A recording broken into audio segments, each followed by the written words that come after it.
I'm Phil Wood. I'm from the Intercultural Cities project, working with the Council of Europe, and I'm here today to give a keynote speech to really give the audience some thoughts about the way I think the world is going. The way I think it's going is that it's getting smaller, it's getting faster, and we're all mixing a lot more. It doesn't matter who we are, where we are, we're going to be part of a much more diverse society. Well, I'm going to talk about the necessity, as I see it, to shift the sort of axis of conflict here in Northern Ireland away from the division between the communities and towards the division between classes. I'm Alex Kane. I'm a broadcaster, commentator, columnist, and I'm here today at the CRC conference to discuss the issue of flags and symbols and why they are important and whether they're going to remain important. I suppose the main thrust of my argument is going to be, I think we're stuck with them for a very long time.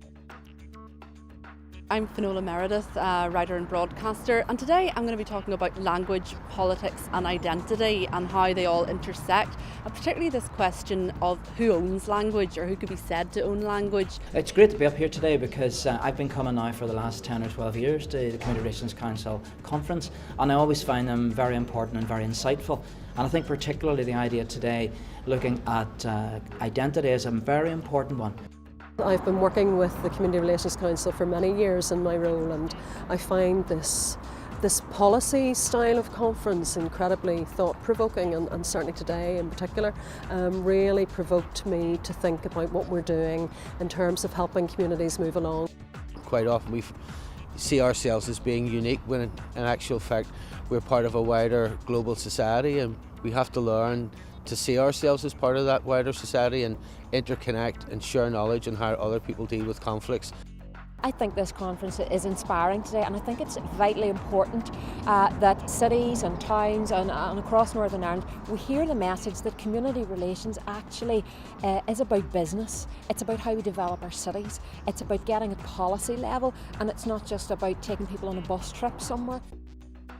From a psychological point of view, identity is fundamental to how people see themselves as part of their community and how they see their groups in relation to one another. So I think that especially in terms of Northern Ireland, identities are fundamental to the way forward in Northern Ireland. It's absolutely fascinating conference so far for a whole range of reasons. First of all, it's important sometimes to I suppose look beyond our current horizon, get ideas from elsewhere to stimulate us and look at different answers to the sort of problems that we have that have been found elsewhere, sometimes with problems that people have had that are more acute even than we have in Northern Ireland. I come to the end of my term of office before the next conference is held, and I suppose I've gone from a time where 5 years ago, maybe 4 or 5 years ago, we were thinking, should we continue with Community Relations Week? Some discussions about whether it added value, but in fact since then it has gone from strength to strength. Culture's been a difficult issue for this part of the world. We've had all of the difficulties earlier on this year, and our political parties have also said that some of those issues, dealing with the past, dealing with some of the cultural aspects of our identity, are proven the most difficult to handle. So culture is really important, and it will take all of us, our politicians, people working at the local level, lots of people who are represented here today at the conference. It'll take all of us to work out these tricky issues for the future.